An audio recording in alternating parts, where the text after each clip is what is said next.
now that the Spurs have won 4 of their last 5, including a huge win over the New Orleans Pelicans on Saturday, put them just a game out of the 10th spot in the West. It's time to see what lies ahead of Silver and Black. There are just 8 games left in the regular season. This coming week, the Spurs are going to be taking on the Houston Rockets. That'll be tonight in Houston. The Rockets in last place in the Western Conference. They're actually the worst team in the NBA.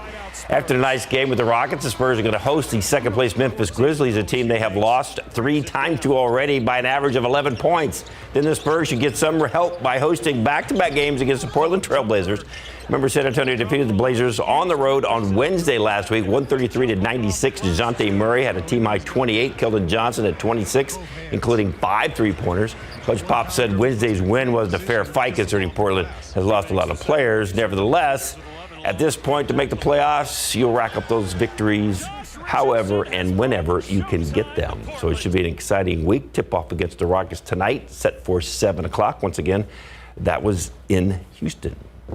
Early last week, after SAFC's second win of the season, defender Mitchell Taylor was named to the USL Championship Team of the Week. This weekend, San Antonio remained on the road to take on Rio Grande Valley FC. It's the South Texas Derby.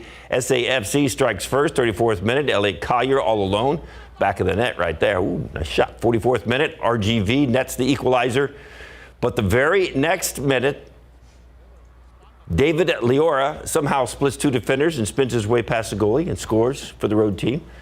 They lead at halftime 2-1, and that was enough to win this one. San Antonio gets another 3 points for the road win, 2-1 versus RGV FC. RGV were very, very good tonight. You know, our guys stayed resilient for the 90-plus minutes and got a well-earned 3 points on the road, which is very, very difficult to do in this league, and especially against a well-organized RGV. You know, at the end of the day, they played a good second half, and we just knew that they were bringing a lot of numbers forward. So defensively, we had to grind it out, be disciplined, and it wasn't easy, but we showed that, you know, we defend as a collective, attack as a collective, and it was a good job defensively as well.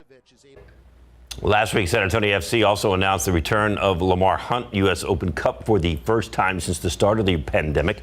San Antonio will host Defeaters Kicks Soccer Club in the second round on Tuesday, April 5th. Tickets will be $10 for general admission, and they are already on sale. All right, so here's a look at their next matchup. The team takes on the Phoenix Rising FC. That's Saturday, 7:30 at Toyota Field. And the Missions are going to be changing things up a little on Saturday, July 9th against the Frisco Rough Riders. They're going to be wearing custom Ford jerseys as part of Marvel's Defenders of the Diamond campaign.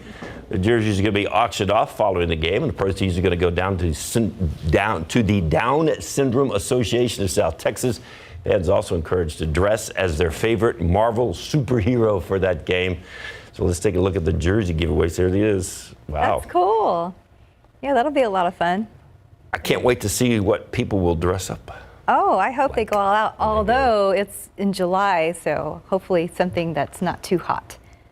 Well, you know, if you dress up like Thor, you don't worry about the heat. This is true. Yeah, that's a good costume to go by. 443, 61 degrees. And it was an interesting night at the Oscars, to say the least. We're going to have first look backstage conversations next. And welcome back at 446. It was a big night for Apple TV Plus and the movie Coda. But all the talk backstage was the Will Smith-Chris Rock altercation. ABC's Mona Kassar Abdi has the details in today's GMA First Look. In this morning's GMA First Look, GMA at the Academy Awards. The latest details on this moment between Chris Rock and Will Smith. Oh, wow! And the Oscar goes to the backstage interviews with the night's biggest winners. Ariana DeBose, West Side Story. So what would you say to that little girl sitting in the back of the white Ford Focus right now? My God, don't let people make you think you're crazy. You're not. Your dreams are not too big. And anybody who feels like the little girl in the white Ford Focus, your dreams are not too big, I promise you. In fact, dream bigger. And from red carpet fashion to those show-stopping performances.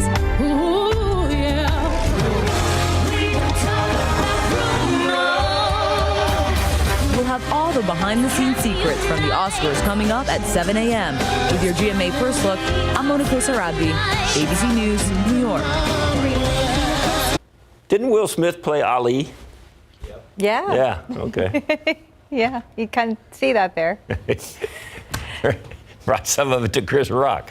Yeah. Oh, my, Hollywood. Yeah. Time now, 4:47. Let's go ahead and check in with Steve. It looks like there's still problems there off of Callahan Road. I don't think this is going to be something that's going to clear up anytime soon. Right now, we are taking a look at a wider view from TransGuide. What this shows us are plenty of first responders that are out there on the scene investigating a crash that happened a few minutes ago, actually. And you can see we have at least 3 lanes of traffic that are blocked off at this time, leaving a portion of I-10 shut down here. What we can tell you right now, traffic is what we were seeing from TransGuide was exiting Medical and Wurzbach as first responders are out there investigating. But let's go ahead and take you to the map because the buildup seems to be going down here again in those westbound lanes going toward 1604 there off I-10. So we're going to watch this spot closely, but not a good way to start a Monday morning. Elsewhere, there's nothing really to talk about. We do have that crash off of US 90, but I'm not too concerned about it because it doesn't look like it's there on the highway. But we are going to watch it and see how that does impact the commute. But right now, for those early morning drivers, this will definitely be a problem. But of course, we're going to watch this closely and give you those updates and get you through it. Guys.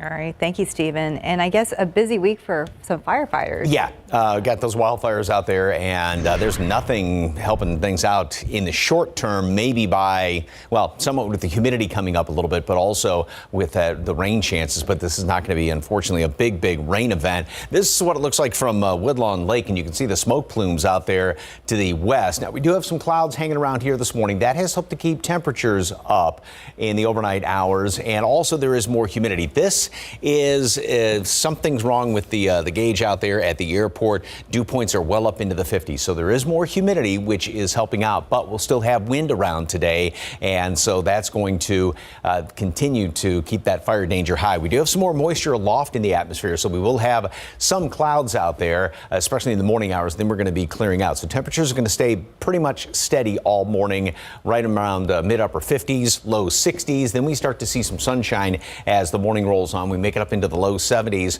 already and then mid 70s by noon. And again, the wind does start to pick up. We are going to be up to 85 degrees, so it is going to be on the warm side. And as temperatures go up, obviously the relative humidity starts to drop down as the amount of moisture stays steady in the atmosphere. And it's because it's a percentage of what's in the atmosphere. And so therefore, that's what's prompting, once again, red flag warnings for all of the area. And got those very dry conditions. Winds are going to be gusting about 25-30 miles per hour, and we still have some of those wildfires out there right now. Now, this is the smoke forecast, and the reason why it's not picking up that big blaze there right around Medina County, it only does it when they're kind of flaring up, and so that's why this particular computer model is picking it up out there in Kinney County. But notice how the smoke is going to be pushed off to the northwest because we do have southeasterly winds throughout the day today, and then that's going to be the case for the next couple of days. Then we have a front moving on through here, so the humidity is going to be staying up somewhat. So bit of a benefit as far as the fires are concerned, and it is actually going to be on the humid side, especially tomorrow morning. Then we'll start to see this drier air coming on in here in the form of a front that's going to be moving on through. That's going to be late tomorrow night, early on Wednesday. So some sunshine later on today, and then tomorrow we are going to be seeing a lot of clouds, especially in the morning, and maybe a couple little sprinkly showers. And then by tomorrow night, we see a few of those showers, and then the line of thunderstorms is going to be moving on through here. The majority of everything is going to be further up to the north. There is a very small chance of 1 or 2 isolated severe storms are possible from San Antonio up to the north, but the heart of that is going to be well up there to the north of us, and that's going to be early on Wednesday morning. Then we're going to clear on out, and as far as Fiesta is concerned, for the start of Fiesta, it looks fantastic on Thursday. 75 degrees today at noon. It is going to be on the breezy to windy side, however you want to describe it, and then 85 for high temperature later on today. Again, that high fire danger. It's going to stay breezy the next couple of days. Despite the higher humidity, I think we still have to watch out for the fire danger, and then that front moves on through here. It's going to be breezy on Wednesday. The humidity is going to be dropping off once again. We do have the chance for a couple of showers, thunderstorms early on Wednesday, probably about this time. They should be, this time of the morning on Wednesday, should be moving on out. Notwithstanding the fact we need rain, Thursday looks fantastic for the start of Fiesta. That's good news for Thursday. Yeah.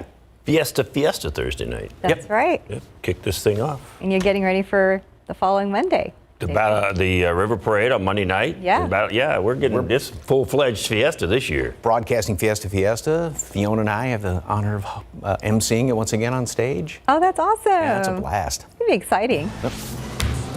Coming up next, fans say a final farewell to a country singer and songwriter that passed away. And taking a look at your winning lotto numbers, we have Pick 3, 302, Fireball 9, Daily 4, 0739, Fireball 7. And Cash 5 is 14, 20, 26, 30, 32. Lotto Texas 12, 13, 24, 30, 31, 42.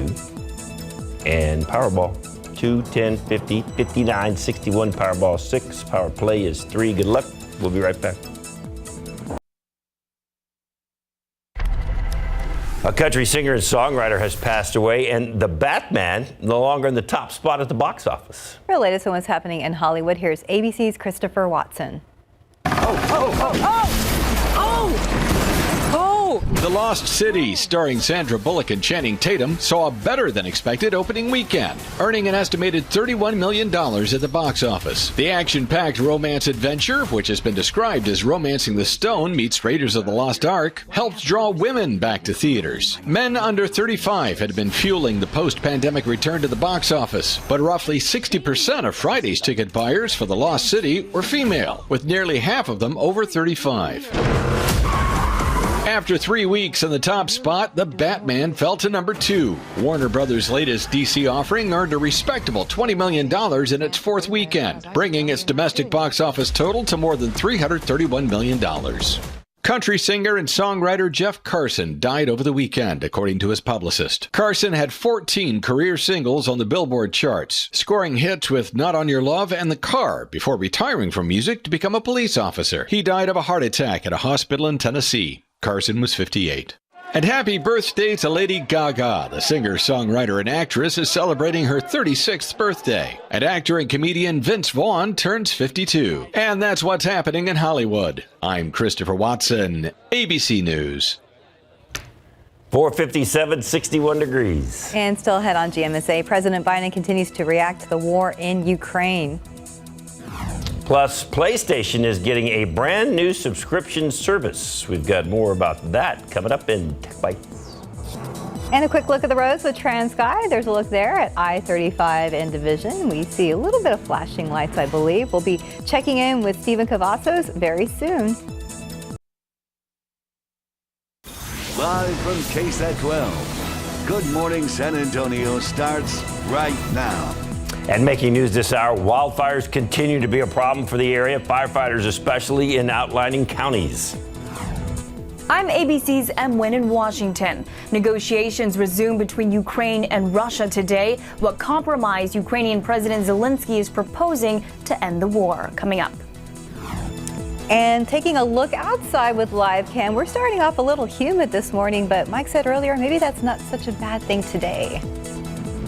And good morning. It is Monday, March 28th. Happy Monday. Thanks for joining us. Hope you had a wonderful weekend.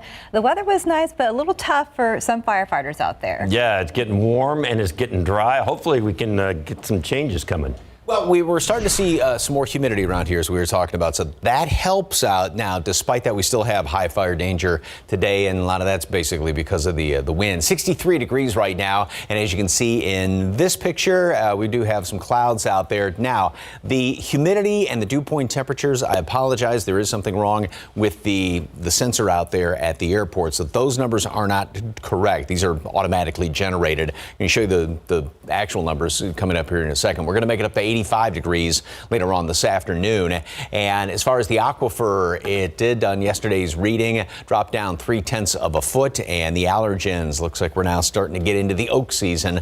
Oak is on the high side, and just little amounts of everything else out there. So first of all, we have, with the extra humidity around here, we actually do have some fog, and you can see that one little spot that usually shows up just about at Seguin. Everybody else, the reporting stations, are showing nothing but that one little patch out there. So just watch out for a couple of patches of fog.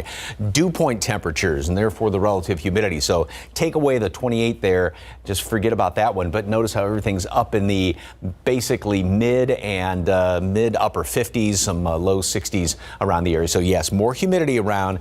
That does help out, but we will still, like I said, have the high fire danger. So mild, some clouds this morning, and then partly cloudy, warm and windy. So yeah, those are the big factors there, because as we heat up and then the relative humidity, the percentage of moisture in the atmosphere, relative humidity, that drops down. That helps out with the high fire danger. Tomorrow, we will have some more clouds, a couple of showers, maybe a few thunderstorms. That's going to be in the overnight hours early on Wednesday morning.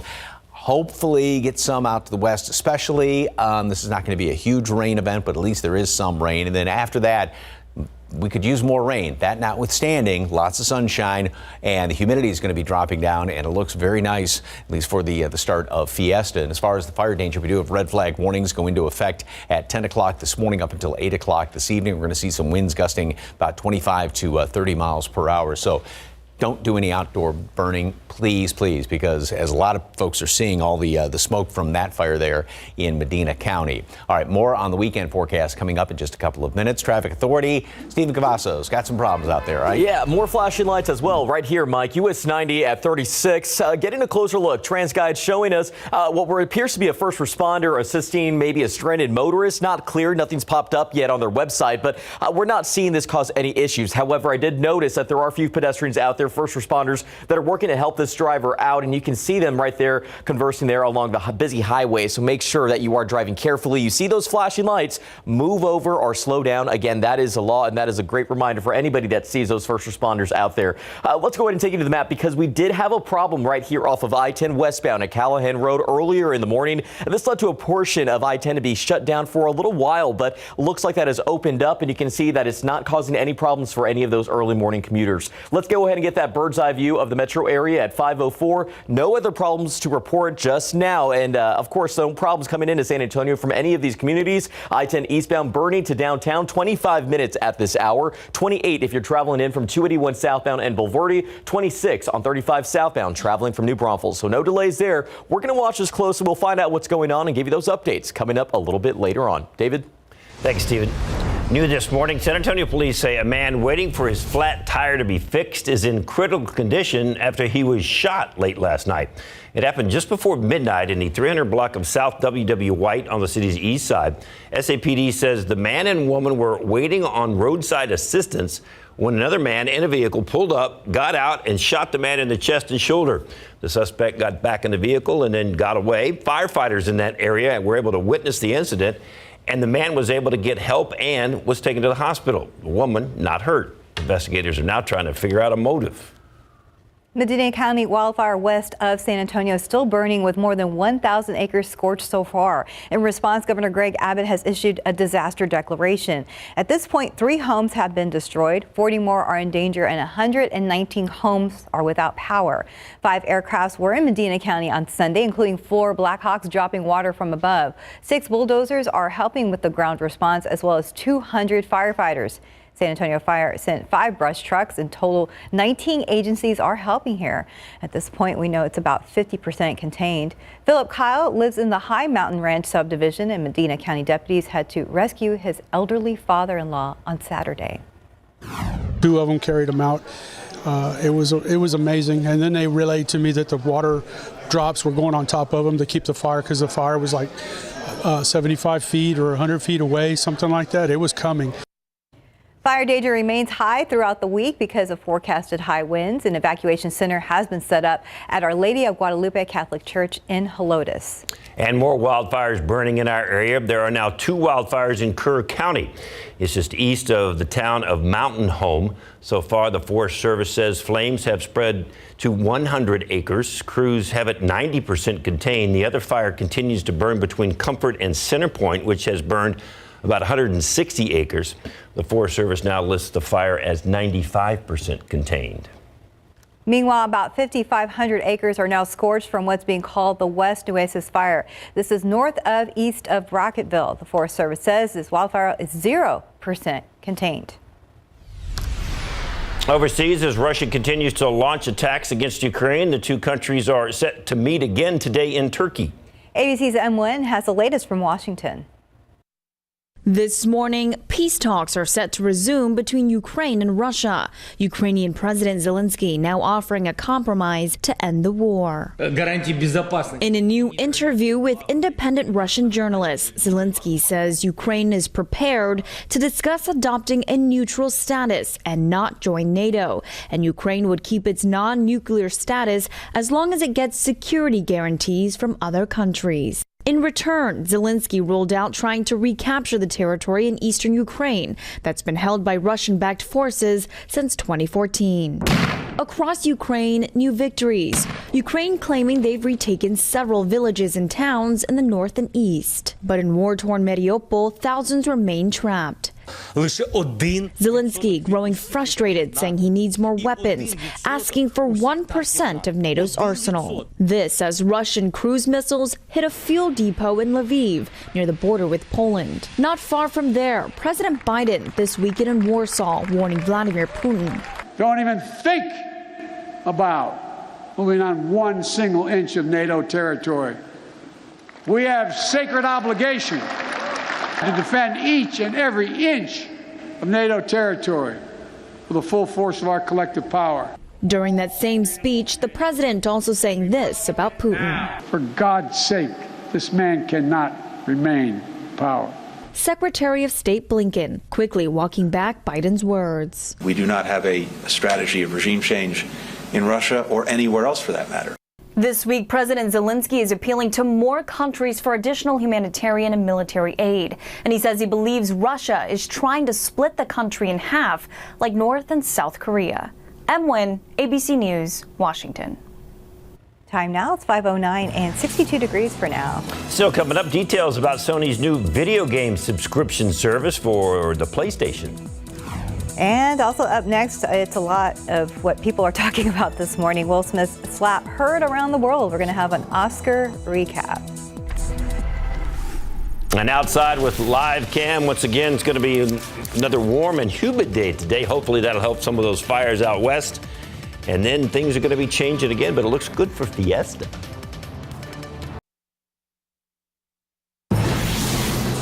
Welcome back. It's 5:12. The Oscars returned last night in full force in more ways than one at the Dolby Theater. Also, things got interesting really fast. ABC's Morgan Norwood is in Hollywood with the highlights.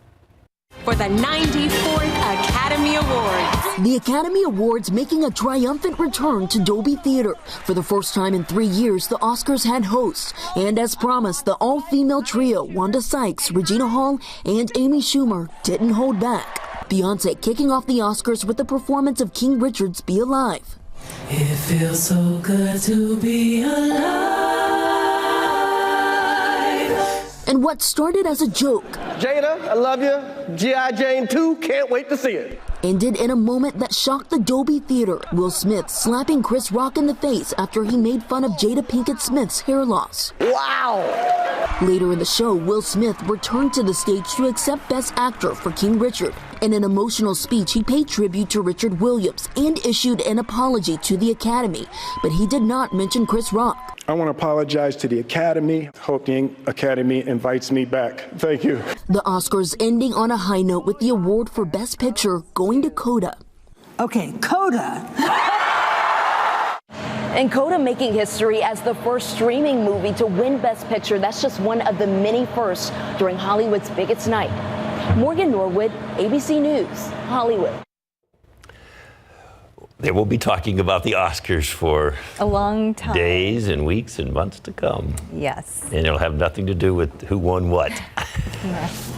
Time now, 5:14 and 62 degrees for now. Still ahead, we'll tell you when Apple will reportedly release its next generation iPad Pro. A lot of folks ask me why their dishwasher doesn't get everything clean. I tell them, it may be your detergent. That's why more dishwasher brands recommend Cascade Platinum. It's specially designed with the soaking, scrubbing, and rinsing built right in. Cascade Platinum's unique action packs dissolve quickly to remove stuck-on food for sparkling clean dishes the first time. Choose the detergent that lets your dishwasher do the dishes. Cascade Platinum, the #1 recommended brand in North America. Allergy sufferers. Bedtime means it's time to take Zysol. Zysol relieves allergies while you sleep, so you wake refreshed. Plus, it works faster than Claritin, and on first dose, provides the same relief as Zyrtec in a pill nearly half the size. Be wise all. Take Zysol at night. People today, they could spend half their lives over 50, but it's gonna take some planning. What can you do for me? Make sure your money lives as long as you do. The younger you are, the more you need AARP. Join today. In today's Tech Bites, a new video game subscription coming to PlayStation. Reports say the plan will include games from recent years and be a combination of PlayStation Now and PlayStation Plus. The service is an answer to Microsoft's Xbox Game Pass. Apple is reportedly poised to release its next generation iPad Pro this fall. The iPad Pro has had virtually the same design since 2018. Bloomberg expects the new tablet to feature wireless charging and Apple's rumored M2 chip, which should boost the iPad's performance and efficiency. Apple added several upgrades last year, including 5G. Finally, Instagram is reportedly working on a way to allow users to send voice messages in response to stories. An app developer says he spotted the new feature in an upcoming update. Instagram's not commenting, but if true, your stories will speak volumes. Those are your Tech Bites. Have a great day. That was cute. Stephen speaks volumes. When Yes, it comes. yes. Let's check in with Stephen right now. Well, things look pretty calm right now here, 37 and 35 at O'Connor. No problems here to report. We're going to get a look around town and see how the morning has been shaping up. New work week, so we're not really spotting a whole lot of issues out there. Did have a crash off of I-10 earlier that shut down a portion, but that cleared pretty quickly, so some good news as the morning does go on. Be on the lookout, though. We saw this off US 90 westbound at 36. It's not causing problems for drivers, but first responders are still out there, so give them plenty of room, that is. Let's take that drive over here because we still have some detour work that's going to be going on off of 410. This will be wrapping today. Just drivers, keep in mind, it will begin at 9 this morning and wrap at 5 in the afternoon. There will be an alternating northbound lane closure between Houston Street and I-10. So again, that does wrap today, but watch out. And while we're over here, we'll take that big drive over to Seguin and look at the traffic there. Things are looking pretty green. One last look at TransGuide. Again, the morning is getting going, and we're going to give you those updates as it does go on, guys. Thank you, Stephen. And high fire danger again? Yeah. Red flag warnings for all of the area again today. At least the humidity is starting to come back in here. We've got some clouds this morning, and with the extra humidity, that is causing some fog. Patch of it right around Seguin right now there in eastern Guadalupe County. So just kind of watch out for some of that, although we do have an okay breeze this morning, which obviously helps any fog from getting too widespread. Temperatures are here in town right in the low 60s. We're going to be staying just about 60, pretty steady, thanks to the humidity, thanks to the cloud cover out there. And then the wind is going to start to pick up as the morning rolls on and into late morning hours. We get up into the low 70s by late morning, and wind out of the south to southeast at 10, 15, 20 miles per hour, and then it's going to be gusty throughout the day. We make it up into the low to mid 80s later on with some sunshine out there, 85 for a high temperature. And again, wind is going to be primarily out of the south to southeast, about, again, 10, 20 miles per hour. This is a view of some of the smoke, and this was up around Bernie because we had those winds primarily out of the southwest yesterday, and that was helping to warm things up and pushing all of that smoke up there pretty much to the north. Now the wind is going to be, like I said, more southeasterly, so it's going to be pushed back off to the northwest. We still have some of those fires out there, and again, the red flag warning goes into effect at 10 o'clock up until 8 o'clock. It's very dry, and as the temperatures go up, relative humidity, which is a percentage, so the higher the temperature and you keep these dew points where they are, you get a lower relative humidity, and that's one of the criteria for red flag warnings, plus the gusty winds, 25 to 30 miles per hour. So again, humidity's helping, but it's not completely taking the risk out of there. We'll have some sunshine today, a lot of clouds tomorrow morning, some sunshine in the afternoon. Few showers going to try and pop up, so getting anything is going to be helpful. We could use a lot more, but like I said, anything's helpful. And then the front moves on through here early on Wednesday, and we'll have even a few thunderstorms right around this time Wednesday morning. Those are going to be getting out of there fairly quickly. When they come through, one or two may become strong to severe. We have just some isolated ones, but the majority is going to be further up to the north. So once again, we're going to sort of be on the tail end of the line of potentially severe storms. 75 degrees today at noon, windy conditions, and again, more humidity, that helps, but still that high fire danger. 85 high temperature today, so we are going to be on the warm side of things. About the same situation tomorrow, a few more clouds hanging around here. That front comes through. That's going to pull in drier air, which is, again, good news, bad news situation. Bad news for the fire danger, good news for the start of Fiesta on Thursday. It's going to be a beautiful day, warm, maybe even take a light sweater Thursday evening if you're down there for Fiesta, because it will cool off relatively quickly and a few more clouds here over the weekend. Good advice there. Yeah. Got to feel that there's going to be a few people at the park for Fiesta, just a few. In years past, all the way from the stage back down toward Cesar Chavez, Alamo Street is just jam-packed and everybody having a good time. Yeah, about 10, 15,000 people. They'll all be there. Oh, wow. And they're all friends of yours. Yeah, but it'll be fun. Thank you, Mike. Aside from the big Will Smith slap, coming up next, we're going to take a look at some of the other big moments that lasted. There were other big moments? Wow.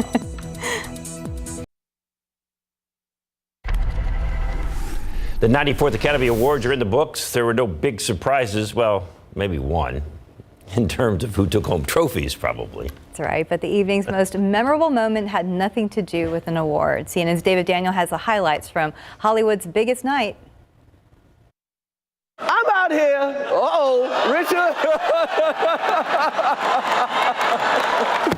Oh, wow. Wow. It was the slap seen round the world after Oscars presenter Chris Rock made a joke about Will Smith's wife, Jada. Smith returned to the stage to claim the Best Actor Oscar for King Richard, with a speech that seemed to encompass both his on- and off-screen roles. Richard Williams was a fierce defender of his family. I'm being called on in my life to love people and to protect people and to be a river to my people. Jessica Chastain won Best Actress for The Eyes of Tammy Faye and summoned her character's trademark love and compassion for LGBTQ people.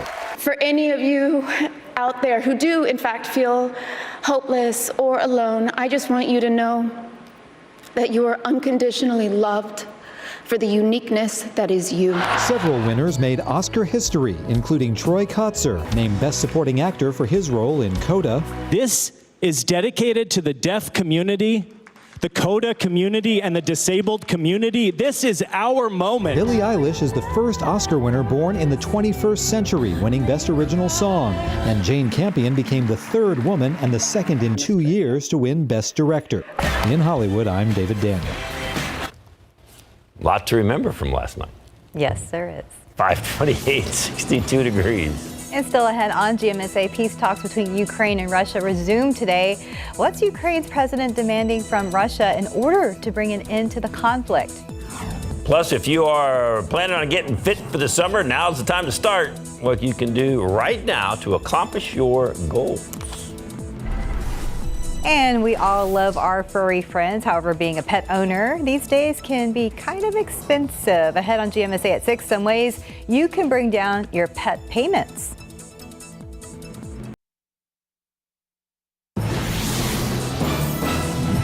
A man waiting for help with a flat tire ends up needing help of a different kind. Good morning, I'm Katrina Weber. San Antonio police say someone shot him. I'll tell you more about it. And taking a look outside with live cam, we're starting your day at 63 degrees, a little humid out there. Yeah, we need a little humidity. We need a little rain. It's 531. It's 63 degrees. The humidity we might get and a little bit of rain. Yes. We might get over the next couple of days. Hopefully, yeah. Hopefully later on. Let's go ahead and check in with Mike. Yeah, I think little is going to be the operative word as far as rain goes. We'll talk more about that in a second. It's nice to see some cloud cover out there this morning. That's holding temperatures up, and we do have a lot more humidity that's moved on in. So we're at 63 degrees right now. This is automatically generated from what comes in from the airport's weather station out there, and that unfortunately is not correct right now, that dew point temperature. We've got dew points all in the 50s everywhere. So yes, humidity has come on in here, which is helping out, but not quite enough as far as the fire danger is concerned. We did have some fog that was being reported around Seguin just last half hour. That looks like it's gone away, but just keep an eye out for a patch or two, although we do have a decent breeze, so that helps to prevent a lot of the fog from forming up. We have some clouds around this morning, then we'll see some more sunshine later on today. 75 at noon, 85 high temperature, so we are going to be on the warm side of things with more humidity than even what we had over the weekend, but it's still going to be gusty out there. Winds out of the southeast about 15 to 20 miles per hour. So with all that, and we still have some of those fires out there in the hill country, and there is a red flag warning once again in effect. Very, very dry conditions, despite the fact we do have some more humidity out there, but the ground is very dry and the winds gusting even 25, 30 miles per hour at times. So that's going to be the biggest threat out there, red flag warning. Still going to be breezy tomorrow, but tomorrow night we do have a front moving on through here, and that's going to touch off some showers, a couple of thunderstorms early on Wednesday morning. Yes, it won't be a whole lot, but anything is going to be helping out. We'll check out what happens in behind that for the start of Fiesta in just a couple of minutes. Traffic authorities, Stephen Cavazos, took out those big problems out there? I would say they're slowing down a bit, Mike, but right now we have a very interesting view from TransGuide. This was that stalled vehicle that we told you about earlier. Now it does look like, thankfully, it has cleared out. However, as you saw the camera zooming in there and just swirled around right now, it looks like there's still a little bit of debris out there off US 90. So it could have been a crash that we were looking at here, but right now KSAT did still have that listed as a stalled vehicle in the westbound lanes of US 90 right there at 36th Street. Again, it does appear that there is some debris out there, so make sure to drive carefully and stay aware of things. Let's take a drive uphill over here, 1604 northbound. The trend continues at Petrenko Road, where we have a second stall that's reported. One is resolved and another one pops up, so you got to make sure you're also checking those vehicles. Right now, bird's eye view 534, no slowdowns anywhere to report just yet, but the morning is still young. However, if you are traveling in from to San Antonio from any of these communities, no delays just yet. I-10 westbound Seguin with 29 minutes at this hour, 21 if you're traveling in 87 northbound from Livonia to downtown SA, and 28 minutes that is coming in from Floresville. We'll continue to watch the roads closely, have more construction that's on the way. That'll be up a little bit later on in the newscast. Steph? Thank you, Stephen. New this morning, trouble on the road turned into trouble in a parking lot for one man. San Antonio police say someone shot him as he waited for help with his flat tire. So it happened at a gas station in the 300 block of South W.W. White Road. Katrina Weber is there with the story live. And Katrina, we understand he had some serious gunshot wounds. Well, that's right. Police categorized him as being in critical condition as he left for a hospital. Now, the shooting happened at this Valero station here on South W.W. White near East Houston Street. But this isn't exactly where police found him. They say that man managed to make his way down a couple of doors to the Subway restaurant. Officers found him suffering from gunshot wounds in his chest and shoulder.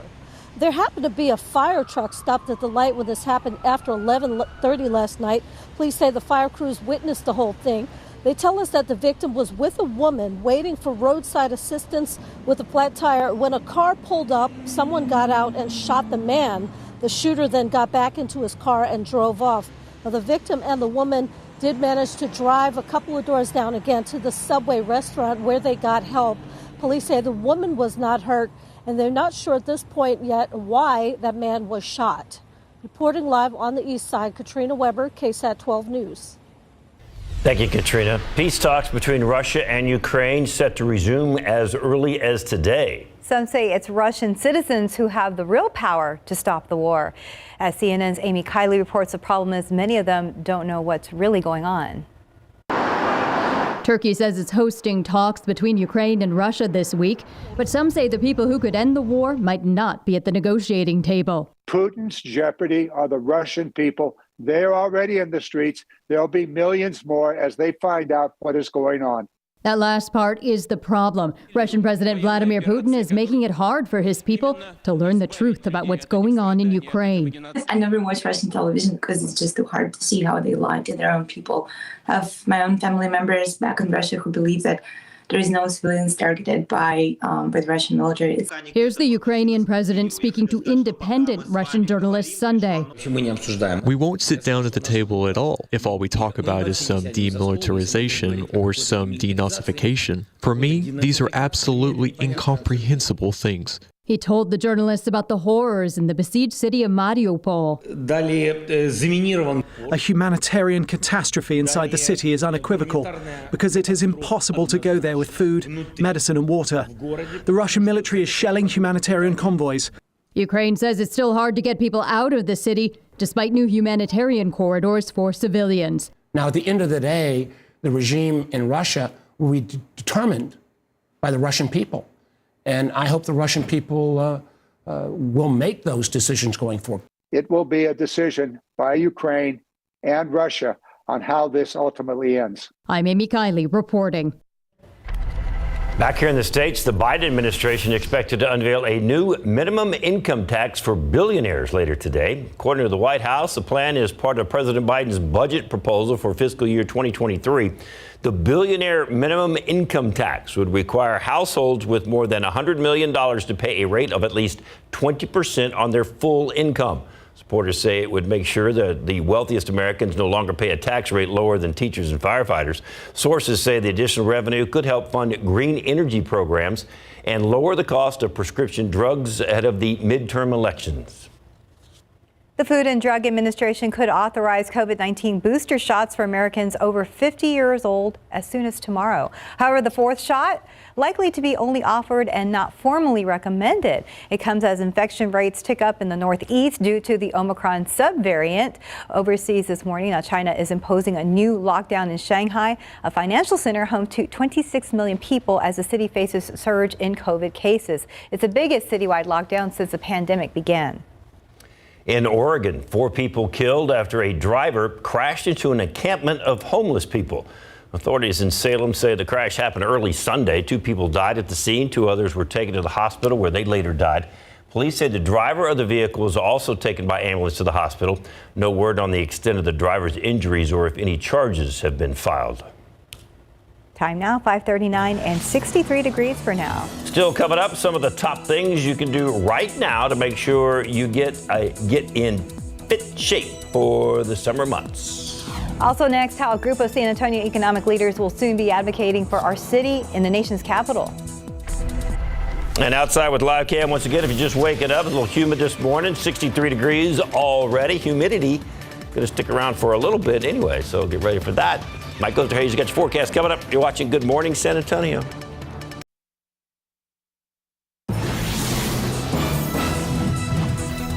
For more than 40 years, economic leaders from San Antonio have taken an annual trip to Washington, D.C. to advocate on behalf of the Alamo City. Local leaders say it's the best way to influence our members of Congress, administration officials, and leaders at the Pentagon to shape funding decisions and the direction of policy, meeting them face to face. A local leader joined Max Massey from our nation's capital to talk about the goals of the trip.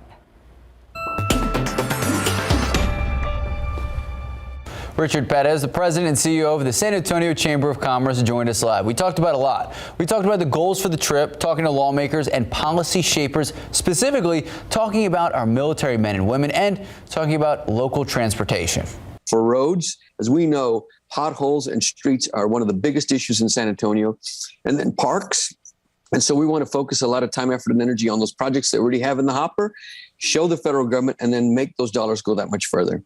We talked about the successes of previous SA to DC trips and the state of our local economy. You can check out our full conversation right now. Just head to the Leading SA section of KSAT.com. Then join us next Sunday at 8 a.m. for our next Leading SA segment. Guys, back to you. It's now 5:43 and 63 degrees. And coming up next, details about a special Pokemon trading card that just sold for thousands of dollars at auction.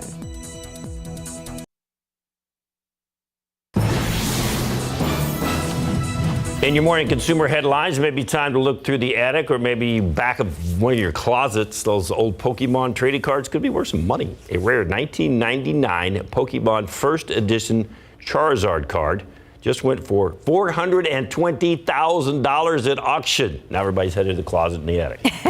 According to the PWCC auction house, the sale sets an all-time record for a base set Charizard card. What made the card so valuable? It was perfect PSA Gem Mint grading. Only 121 cards have that designation out of the 1,000 sold over the past 25 years. I'm going to go look in Rooney's stash. She has some, but she doesn't know what they're worth, and I don't either. So I'm going to be looking. Maybe I'll come help Rooney look through them. Right? We'll have a looking party. We'll have a digging through Pokemon card party. Yes. Yeah.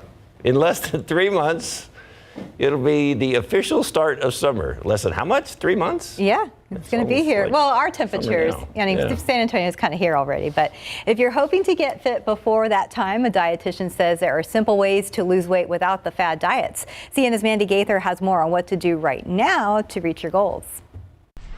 Beaches and bathing suits. It's almost that time of year again. If you want to get healthier before summer, start now by changing up your diet. Let's think about limiting our hours in which we're eating.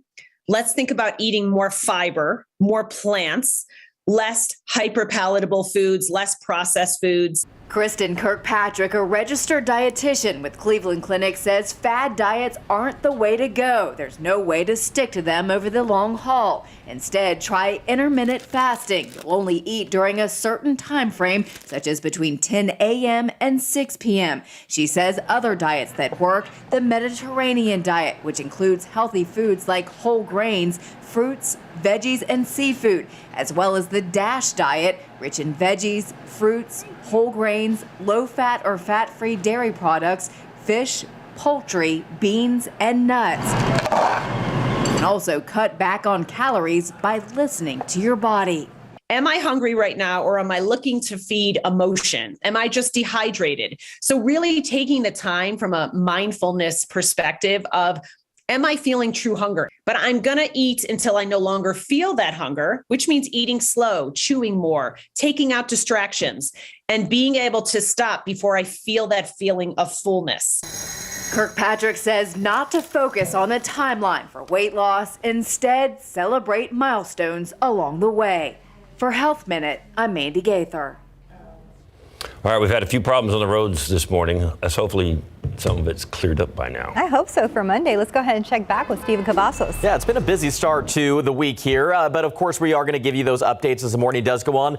Let's go ahead and get a look at TransGuide around town. We're not really seeing a whole lot of other issues that have been reported just yet, but stalls seem to be the trending problem at this hour. Let's go ahead and take you right to the map because you can see this one still out there off 1604 northbound of Petrenko Road. Thankfully not causing problems for drivers, but again, the problem continues over here off 35 southbound right there at San Pedro Avenue. Now, some of the stalls we told you about earlier, those have cleared out, but it does seem when one clears out, another one pops up. So make sure you check your vehicles before you get out on the road. And when you see those stalled vehicles, move over or slow down. Let's just take a quick drive up here to 35. We do have some drilling work that will take place later this morning. Starts at 9 in the morning. And keep in mind, it will wrap at 4 in the afternoon. Drivers there, you can expect a single lane closure on the northbound frontage road from Chelsea Place to Legacy Oaks Parkway. So again, expect that a little later this morning. Let's continue that drive on 35 and take a look at the map in New Braunfels. No delays in town just yet, but there's still some construction going on out there. But back here in town, we are seeing some more people out on the roadways there off I-10 to I-10 at 35.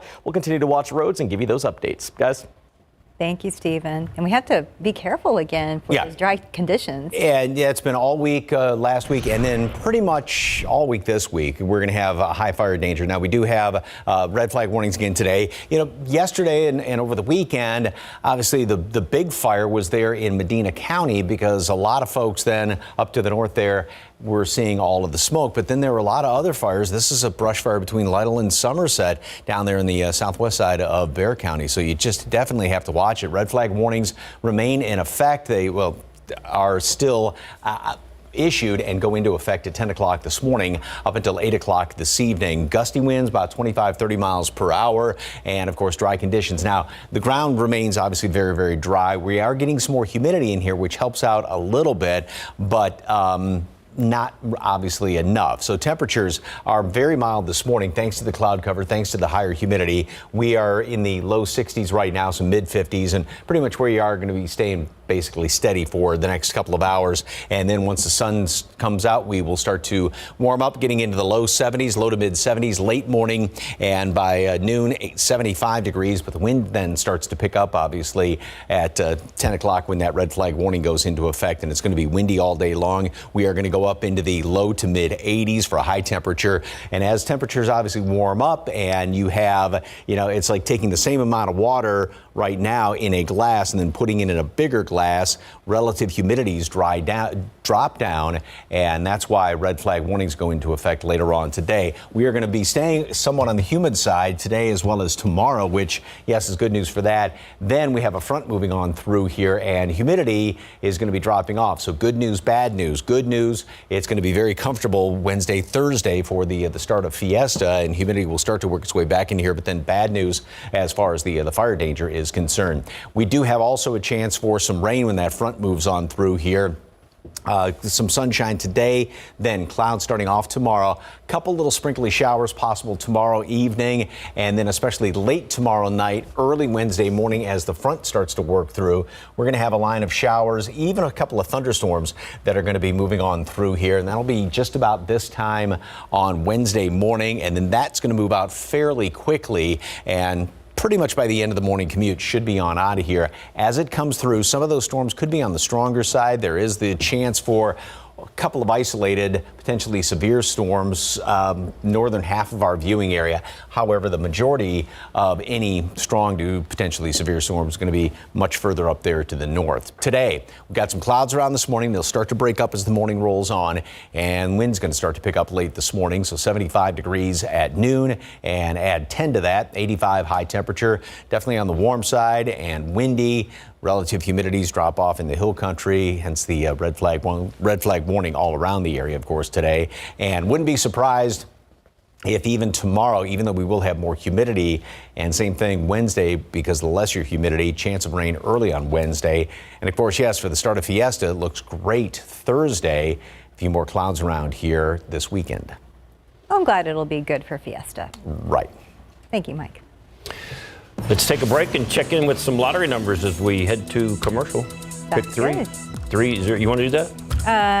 You pick. Yeah, you pick if you want to do pick 3. 302. What is that? Fireball is 9 and Daily 4 is 0739. Fireball is 7. Okay, I picked Cash 5. 14, 20, 26, 30, 32. And Lotto Texas, 12, 13, 24, 30, 31, 42. And your Powerball numbers. 2, 10, 50, 59, 61, Powerball 6, Power Play 3. Good luck.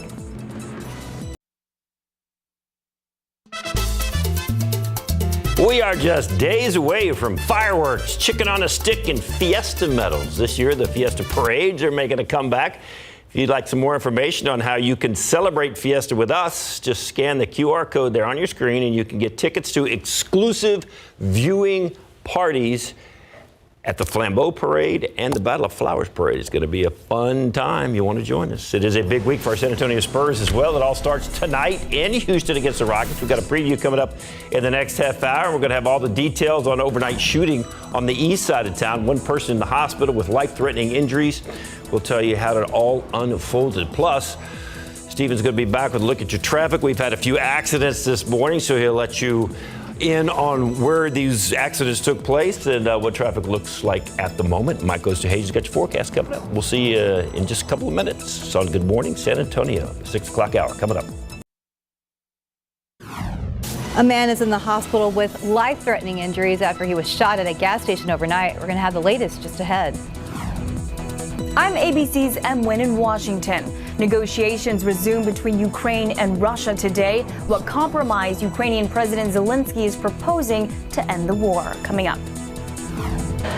Well, crews are breaking down the set and that red carpet. I'm Morgan Norwood, and I'll have all of the highlights from Hollywood's biggest night coming up. And COVID booster shots for certain people could be authorized as soon as tomorrow. We'll have those details for you coming up. And taking a look outside with a live cam, we're starting at 63 degrees to start your day and your week. Live from KSAT 12, Good Morning San Antonio starts right now. And good morning. It is Monday, March 28th. Thanks for joining us today. Hope you had a wonderful weekend. The weather got kind of warm. Got warm. It's very dry out there, and we've had some fire problems all way out west of us, and it's almost some scary times right now. It is. When you see some of these pictures, a friend of mine had posted, they live up around Bernie area, and and then closer down toward Medina Lake, and there was flames close enough. Anything's too close for comfort, talking about how people were having to evacuate and everything. Yeah. So 91 on Saturday. It's the hottest we've been here in town since way back in October. Got up in the upper 80s yesterday, mid 80s today. At least we have some humidity out there, which helps out, but we still have a very high fire danger today. We're also starting off with some clouds, so that has helped to keep temperatures up this morning. And these numbers, now, there is some question about the reading there at San Antonio, whether that's an erroneous reading or not, because you look at it, everybody else is up in the 50s right now as far as the dew point temperatures, the measure of moisture in the atmosphere. So this is good news that we do have more moisture around here in the atmosphere to help out, but still we have that high fire danger. Oak is on the high side. Looks like we're finally getting the oak season. Yay for that. Mold, ash, and hackberry are all low. Throughout the rest of today, temperature is going to be pretty steady for the next few hours. A lot of mid upper 50 readings in parts of the hill country. So with the cloud cover, with the humidity, we are going to stay fairly steady. And then the wind does start to pick up later on today out of the southeast, 15 to 20 miles per hour, gusting from there. 75 degrees today at noon. And then we will continue up with more sunshine and a couple of clouds hanging around here throughout the day and get up to 85 for a high temperature. Of course, red flag warnings once again are in effect for all of the area. And those gusty winds, dry, the ground is just tinder dry out there, so we still have some of those fires burning, and that fire danger remains high. We do have a chance of rain. Not a great shot of rain, but at least some is out there. That and a check at the start of Fiesta. It's coming up in a couple of minutes. Traffic authorities, Stephen Cavazos. You had some big problems earlier. Still going on? Actually, things have cleared out, but David mentioned this earlier before tossing a commercial. We did have some issues off of I-10 and also US 90 that was causing an issue for those early commuters, but right now things have cleared up. There's 90 at 36, 1604 Kitty Hawk. We're not really seeing a whole lot of traffic, but we are now in the 6 a.m. hour, so we can expect to see more folks as the morning does roll on. But let's go ahead and start here because stalls have been the trending problem throughout the entire morning. 1604 northbound at State Highway 151. This is the new one that popped up. Some of the older ones, if you've been with us, have cleared out, thankfully. But again, when one clears out, another one pops up. We have this one also off I-10 westbound there at Loop 410. So as a friendly reminder, going to continue to say this, check those vehicles before you get out on the roadways. Right now, bird's eye view, the map doesn't show any congestion just yet. The morning's still young at 6:04. But if you are traveling into San Antonio from any of these communities, we're looking like we're in good shape as well. 27 minutes, 37 northbound coming in from Pleasanton. Right now, 90, Highway 90 eastbound Castroville. You just expect a 19-minute drive to downtown San Antonio and 16 minutes, little time from Lytle on I-35 northbound. One last look at TransGuide 35 at O'Connor. The morning is moving, and for those of you just waking up, we'll have some construction spots to be on the lookout for. That'll come up in the next few minutes. Steph? Thank you, Stephen.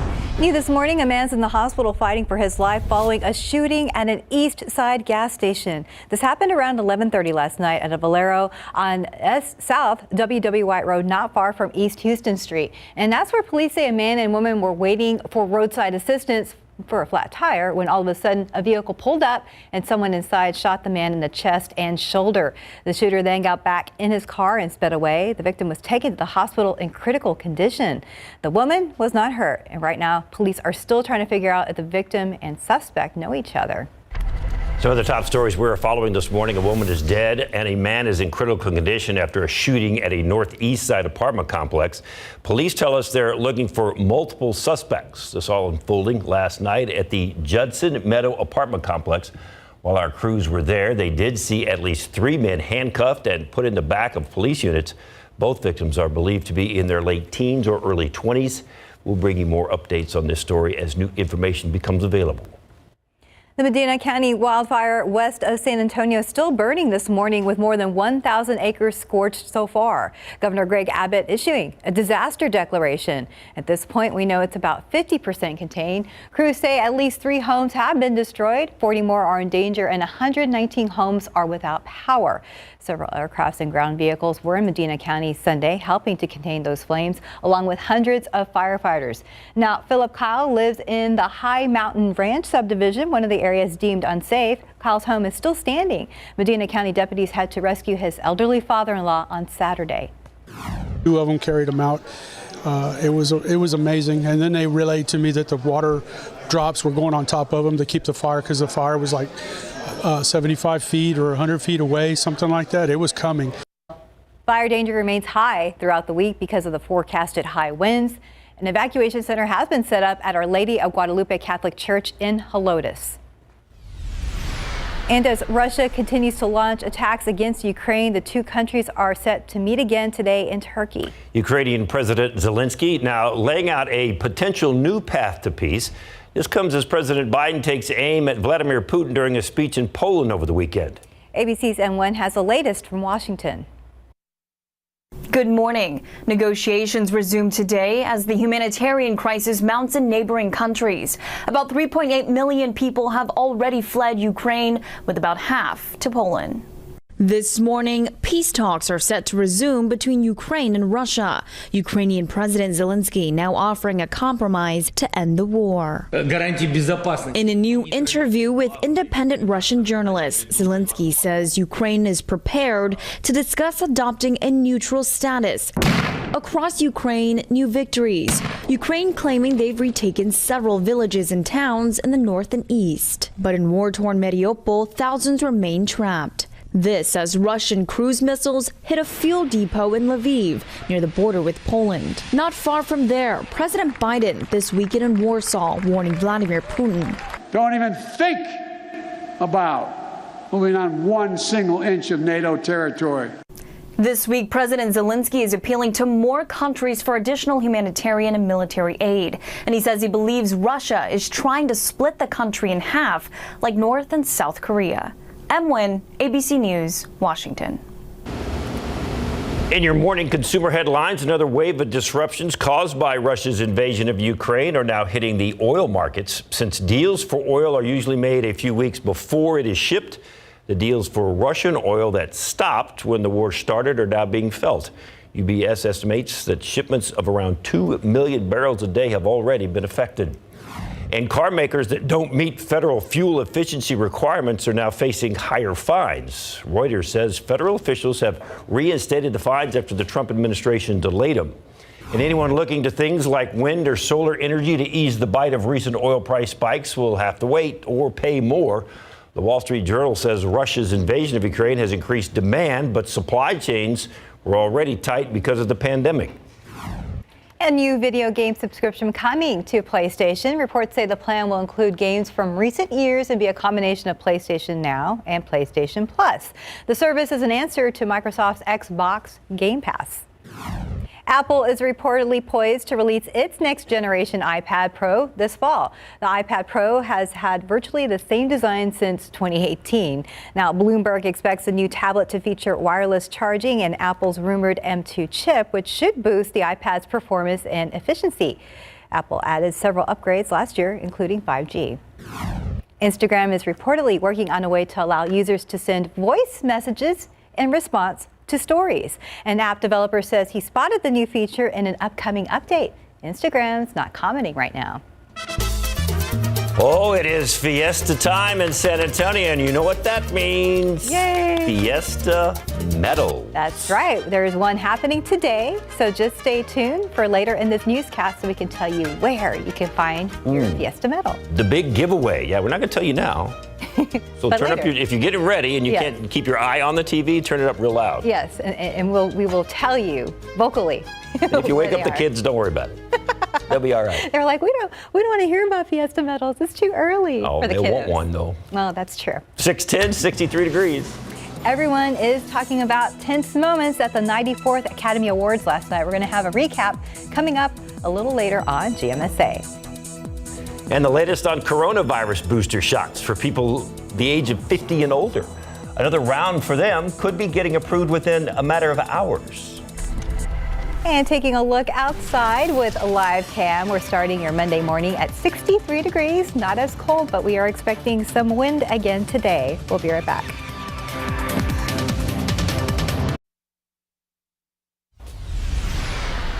We want to get you updated on the pandemic now. A word that COVID booster shots for people over 50 could be authorized tomorrow. Meanwhile, China is imposing a major new lockdown. And in Washington, another White House staffer has tested positive. Here's ABC's Rihanna Ali. This morning, one day after meeting with President Biden, White House Deputy Press Secretary Karine Jean-Pierre has tested positive for COVID, saying she last saw the president during a socially distanced meeting Saturday, and the president is not considered a close contact. White House Press Secretary Jen Psaki tested positive just last week. Meanwhile, the FDA could authorize COVID booster shots for people over age 50 as soon as tomorrow. It comes as infection rates tick up in the Northeast due to the Omicron subvariant BA2. While we have limited information about the value of a second booster, what we do know is that a surge is likely to come, and it's better to plan ahead and vaccinate ahead of a major surge. Officials say for now, the fourth shots are likely to be offered, but not formally recommended. FDA experts will meet early next month to discuss the broader population. We're likely heading to a place where we all end up getting that fourth shot. The jury's still out on that timing, but what we do know is getting people protected ahead of a surge is incredibly important, rather than getting people vaccinated in the middle of a surge. Overseas this morning, China is imposing a new lockdown in Shanghai, a financial center home to 26 million people, facing a surge in COVID cases. It's the biggest citywide lockdown since the pandemic began. Already this morning, global oil prices are down due to the expected drop in demand in China. Rhiannon Alley, ABC News, New York. All right, let's hope some things have cleared up this morning as more people hit the roads. That's right. Let's go ahead and check in with Stephen Cavazos. I see flashing lights there at I-10. Oh. Yeah, not a good sign. Unfortunately, I-10 East at Loop 410 is the view from TransGuide. The morning has not slowed down in terms of problems. We've seen some of them resolve, but we've seen new ones pop up. This is the latest, and it doesn't look good. This is actually a crash that was reported just minutes ago, and you can see right now from this shot at TransGuide, a little bit shaky, though. We do have vehicles that are making their way around this crash and without problems, but of course it does look like at least 2 lanes of traffic are blocked off, and it's still very dark outside, so there could be first responders walking along the scene here. So drivers, if this is in your direction, make sure that you are driving very carefully because it is still dark. Right now we have that reported in the westbound lanes of I-10. They're at 410, so we're not seeing slowdown, but again, we'll likely see that as the minutes go by and we get closer to morning rush. As I mentioned, we're going to talk about some road work that's going to be happening a little bit later this morning. Detour work, actually. This has been it's been continuing, I should say. Starts at 9 this morning and wraps at 5 in the afternoon, so we can expect to see some slowdowns in this direction. Now, crews will be working on an alternating northbound lane closure there between Houston Street and I-10 that will wrap today, but drivers, make sure that you plan ahead. But the big problem this morning is going to be right here of I-10, and we're going to watch it closely, but again, watch for those first responders. They're out there to make the roads a safer place. Guys. Thank you, Stephen. And this morning, I guess not a heavy jacket for those kiddos. No, maybe a light jacket in parts of the hill country, mid 50s, kind of on that do or don't wear a jacket. And then it's going to be very, very warm later on this afternoon. Pretty much a continuation of what we had over the weekend. 60 here in town this morning. Got a lot of clouds hanging around here, much milder, more humidity, which is helping, not completely as far as the fire danger is concerned. 85 high temperature.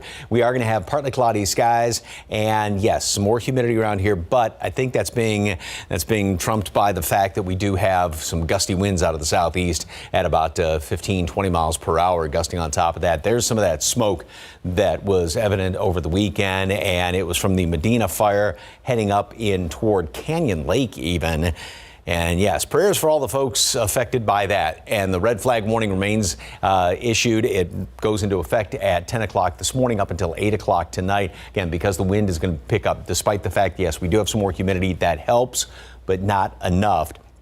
So anything that gets going is going to spread very, very rapidly. Good cloud cover out there right now. That has helped to hold temperatures fairly steady and will stay steady for the next couple of hours. And then we'll see still plenty of clouds hanging around here throughout the mid-morning hours. We get up into the mid and upper 60s, 70 by 10 o'clock. And that's when the wind really starts to pick up later on this morning. And it's going to be windy all the way through noon, 75 degrees. And then we make it up into the mid 80s later on this afternoon. And again, those stronger winds out of the south to southeast, prompting that high fire danger. So the humidity, which again is up there, that helps out somewhat, is going to be staying relatively high over the next couple of days. We'll start off pretty humid tomorrow morning. By the way, there was a couple of patches of fog. There were a couple of patches of fog earlier this morning. Nothing is showing up right now. I think the wind is sort of helping us out as far as that's concerned. Perhaps a patch or two of it tomorrow morning.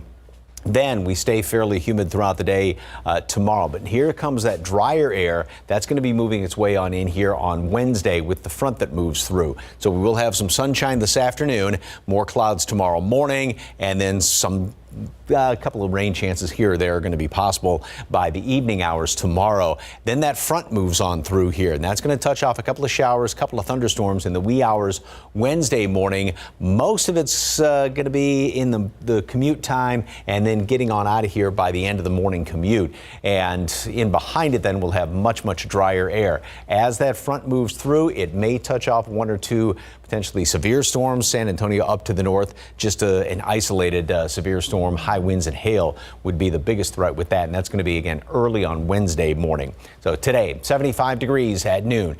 Wind is going to start to pick up, so the high fire danger is out there. Pretty much if you are within earshot right now, you have a high fire danger. 85 degrees later on this afternoon. Basically, just put off any sort of outdoor burning. Even firing up your grill, you got to be really careful with any sparks that fly or anything. Tomorrow, breezy, and we'll have more clouds around here, and it's still going to be breezy on Wednesday. The humidity drops down, so that may not be a good thing as far as the high fire danger. And that notwithstanding, it's going to be a good start for the Fiesta on Thursday evening, and then a good looking weekend. A few more clouds around here, more humidity. Very low humidity though, Wednesday and Thursday. That's good for the end of the week. Yes, good news for if you're out enjoying Fiesta. Bad news as far as the fire danger too. That is true. Thank you, Mike. It is 6:21 and 63 degrees. And it's game day. SA, after the break, we're going to get you ready for the Spurs versus the Rockets, and we'll let you know what a win would mean for the Silver and Black's playoff hopes. Numbers move you, but some can stop you in your tracks, like the tens of thousands of people who were diagnosed with certain HPV-related cancers. For most people, HPV clears on its own, but for those who don't clear the virus, it can cause certain cancers.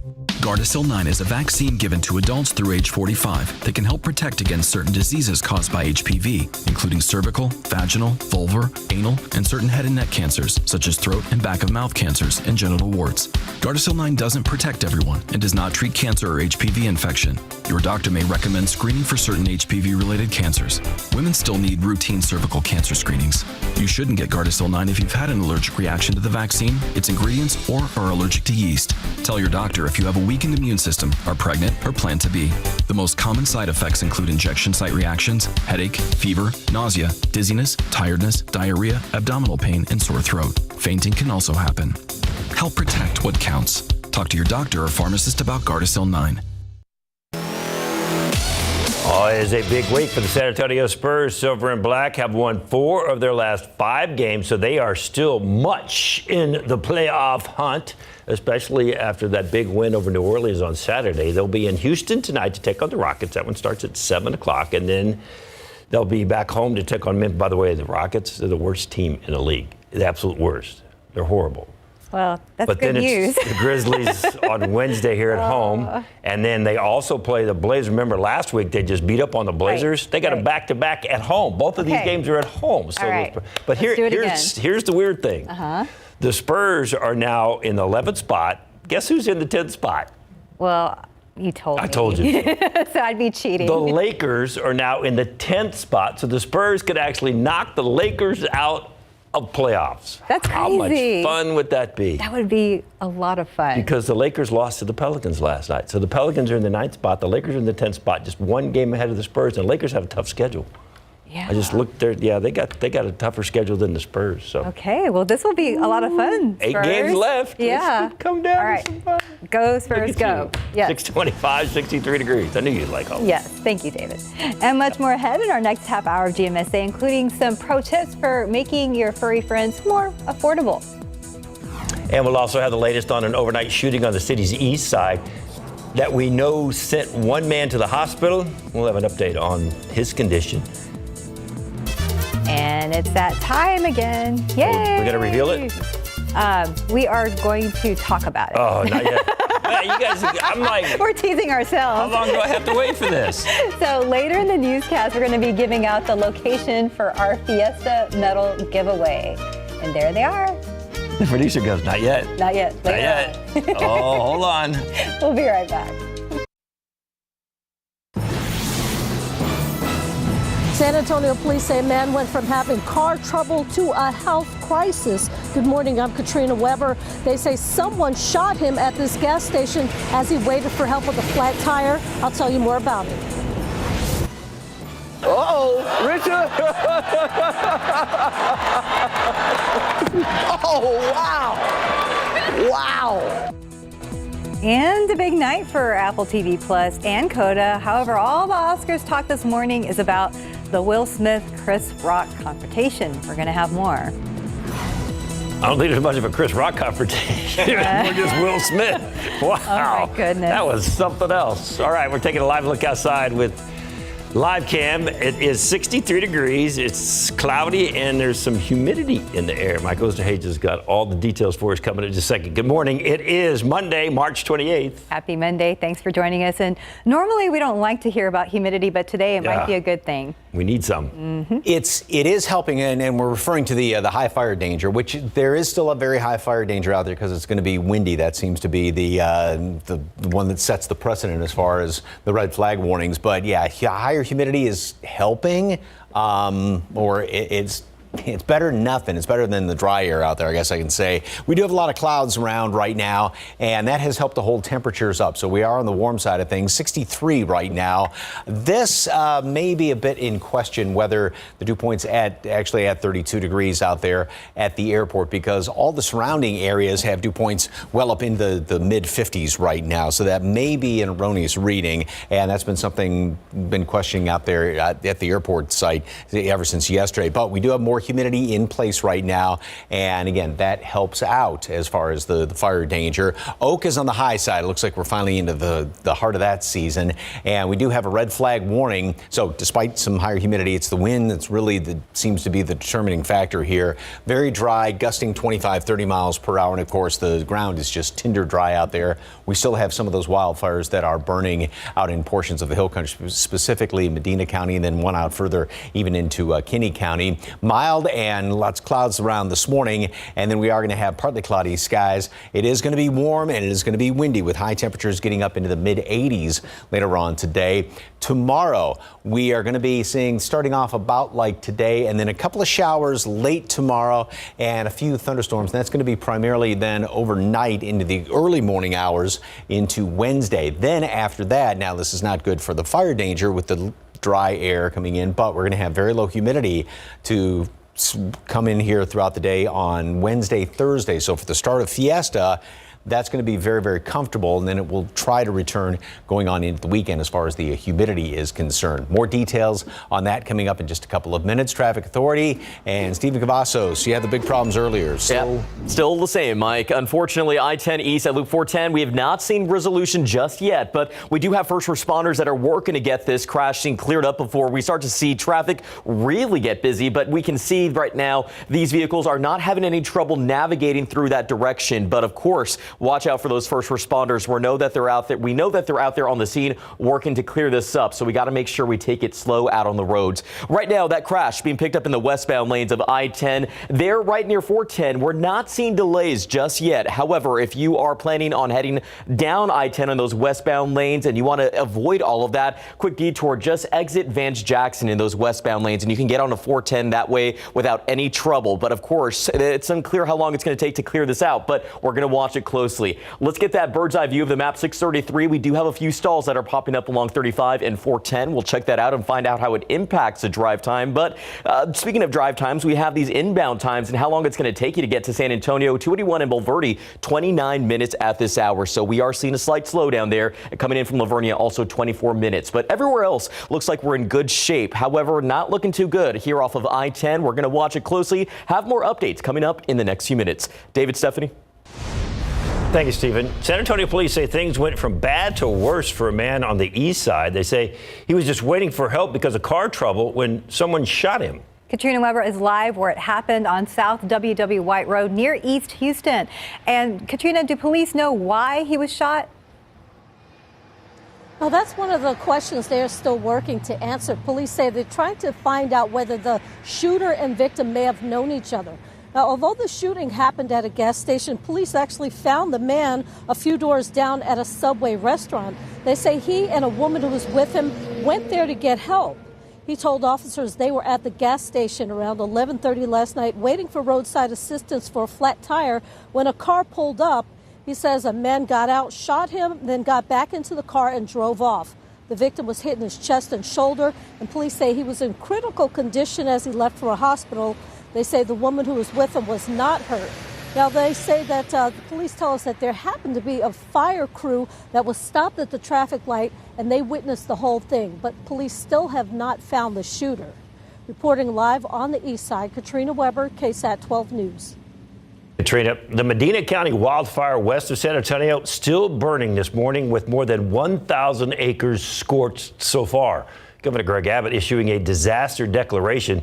At this point, we know it's about 50% contained. Crews say at least 3 homes have been destroyed, 40 more are in danger, and 119 are without power. Several aircrafts and ground vehicles were in Medina County Sunday helping contain the flames along with hundreds of firefighters.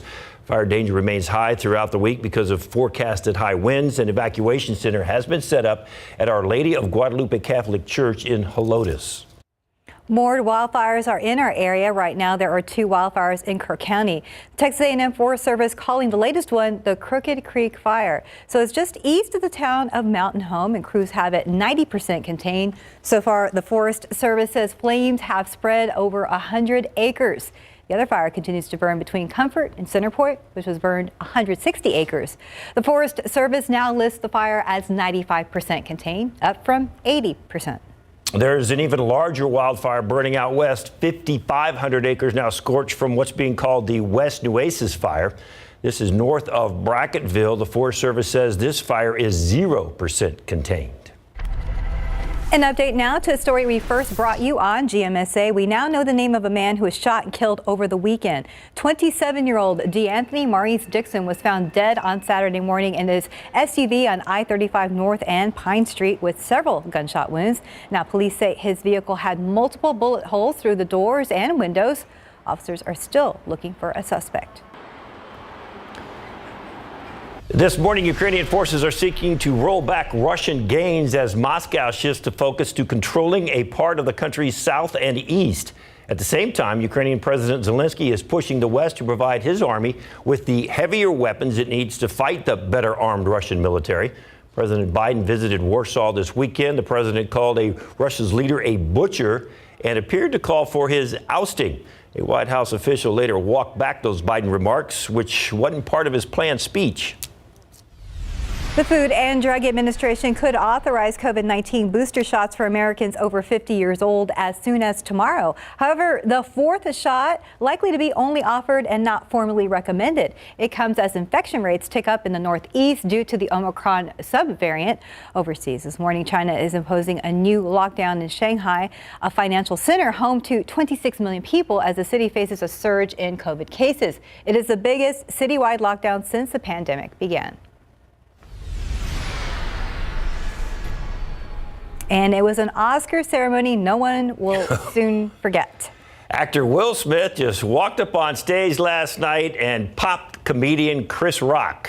We're learning more about their confrontation and what Smith said, which you could not hear on TV. ABC's Morgan Norwood has more from Hollywood. Hey, This morning, real-life drama at the Oscars. Oh, wow! Will Smith slapping comedian Chris Rock on stage after Rock made a joke about Smith's wife. Jada, I love you. G.I. Jane 2, can't wait to see it. All right? Rock poking fun at Jada Pinkett Smith's shaved head. She's been open about her struggle with alopecia, which leads to hair loss. Seconds later, Will Smith walks on stage and strikes Rock. Oh, wow! Wow! Will Smith just smacked the out of me. Once back at his seat, the actor continued to yell at the comedian. It was a G.I. Jane joke. Keep my wife's name out your mouth! I'm going to, okay? Less than 1 hour later, Will Smith returned to the stage to accept the first Oscar of his career, winning Best Actor for his portrayal of Richard Williams, father of tennis stars Venus and Serena Williams. Richard Williams was a fierce defender of his family. Will Smith apologized to the Academy in his acceptance speech, but did not mention Rock. Thank you, D. Denzel said to me a few minutes ago, he said, at your highest moment, be careful, that's when the devil comes for you. I want to apologize to the Academy. I want to apologize to all my fellow nominees.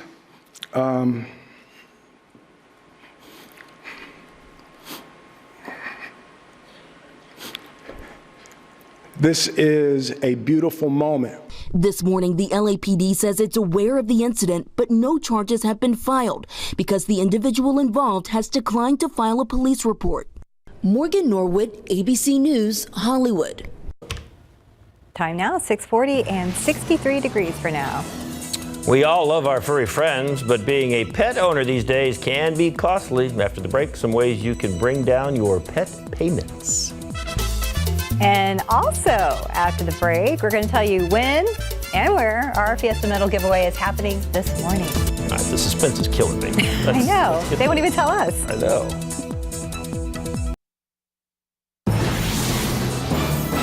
From groceries to gas, it seems like the price of everything has increased these days, and that includes the price of pet food and veterinarian care. But there are some ways to ease the burden for pet owners. KSAT digital journalist Rebecca Salinas tells us about some of the groups that can help. Pets are like family. We feed them, we take care of them, we make sure they're in good health. But that can get pricey for a lot of people, especially during a pandemic and the highest inflation in 40 years. So that is basically our mission, is keeping pets at home and saving pets' lives by providing access to free cat and dog food, by offering financial aid toward veterinary care. Daisy Cares was founded in 2009 by Amy Gordon in honor of her Yorkie Daisy. She decided to open the food pantry when she realized the financial struggle pet owners face when it comes to vet bills. Daisy Cares offers grants of up to $250 for veterinary care and partners with the San Antonio Food Bank to provide pet food and supplies. The need just intensified. It intensified for the humans to have resources, nutrition, all the support they can get, but also, of course, their animals. And someone looked into it. About 70% of the clients of the San Antonio Food Bank are also pet owners. So we just want to make sure that we really support the whole family. The need is also something the San Antonio Humane Society knows all too well. The Humane Society offers low-cost vaccinations, wellness clinics, and spay and neutering services at the Fredericksburg Road and Brooks locations.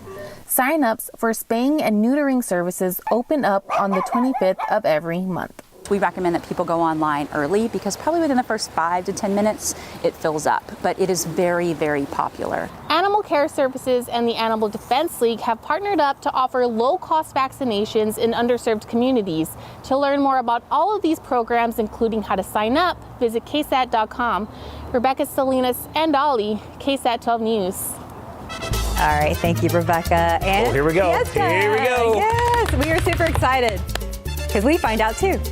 So Fiesta's almost here, and KSAT, we want to help you get into the spirit of the season by sharing our KSAT Fiesta medal. We're giving some away, and here's where you can get yours today. Starting at 8, just a little over an hour, you can get a KSAT Fiesta medal at the HEB at 12777 I-10 West. That's near De Zavala. It is a first come, first serve medal. And just a reminder that this begins at 8 o'clock and medals will be given away while supplies last. So guess where the next traffic jam is going to be? I-10 and De Zavala. Sorry, Steve.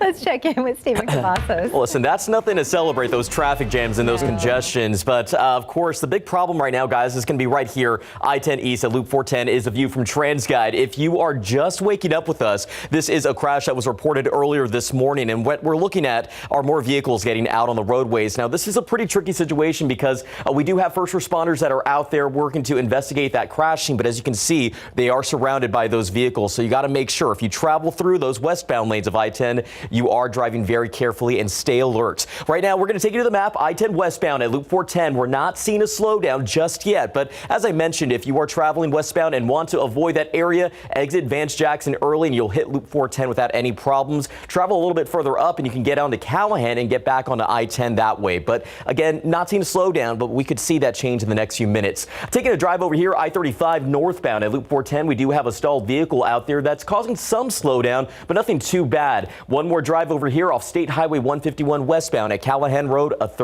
second stall, I should say. Wider look at the map doesn't show any big slowdowns just yet, but it has been a pretty problematic morning out on the roadways. We're going to keep watching them closely and give you those updates as the morning does go on.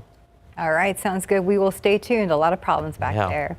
And Mike, that's a beautiful picture. Yeah, gorgeous picture. However, what's creating this beautiful picture is a lot of that smoke. And as the caption says, I think we'd all gladly trade the pretty sunset for some much needed rain. Yes, indeed, to that, especially out in parts of the hill country. So, yes, what the smoke does from those wildfires, it does add to the orange and red colors in the sunsets.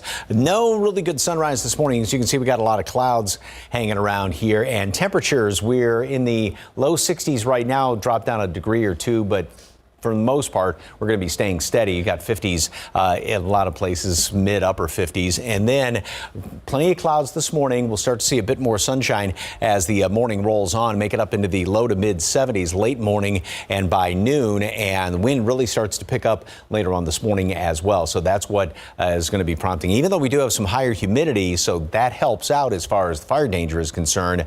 The wind is still going to be up there. We're going to make it up to 85 degrees later on today. So we still have some of the fires out there, Kinney County, Medina County, and there were some other brush fires scattered about. Just skip any outdoor burning, please, please. It is just a tinderbox out there. And winds gusting 25, 30 miles per hour. So the red flag warning from 10 o'clock up until 8 o'clock this evening. Some sunshine this afternoon. Clouds come back in here. Then throughout the day tomorrow, we'll have some in the morning and then keep some around throughout the day and a couple of showers around. Now, tomorrow night is when we're going to have the next front move on through here. It is going to touch off some showers and a few thunderstorms in the wee hours late tomorrow night, mainly into early Wednesday morning. And most of this is going to be further up to the north. By the end of the morning commute, all that's going to be getting on out of here. We're going to clear out. More dry air comes in, so that's not necessarily a good thing. Also, there is the chance for some of those storms to be on the stronger side. San Antonio up to into the hill country, up around Austin, maybe an isolated potential severe storm. More of those are going to be further up to the north. So once again, we're sort of on the tail end of the system moving on through here. After that front moves through, this is where the humidity is. Then we dry out. So it's going to be much cooler by Thursday morning. And then high temperatures, though, all across the board are going to remain, in the mid 80s all the way through the weekend. But we will have the drier air moving on in here for the start of Fiesta. So today, clouds this morning, and then we'll start to see more sunshine as the day rolls on. It's going to be windy, and that's prompting the high fire risk, the red flag warning. 75 at noon, 85 high temperature today, and it is again on the windy side. Breezy the next couple of days. We'll have some higher humidity tomorrow. Still a high fire danger. And then behind that front, it's going to be windy again on Wednesday. Drier air. It looks great for the start of Fiesta on Thursday. More clouds, but more humidity then by the weekend, and some showers, a couple of thunderstorms early Wednesday morning. All right. Well, we hope that rain helps. Yeah. Thanks, kind of a tough spot. Wanted to be beautiful for Fiesta, but we need some rain. Indeed. Yes, we do. And right now, many homeowners are taking on renovation projects. Tomorrow on GMSA, some tips for planning home renovations and how you can save money along the way. And once again, a shot of live cam. Remember, De Zavala at I-10 at 8 o'clock. KSAT Fiesta medal giveaway. Check, check, check. Got it? Got it.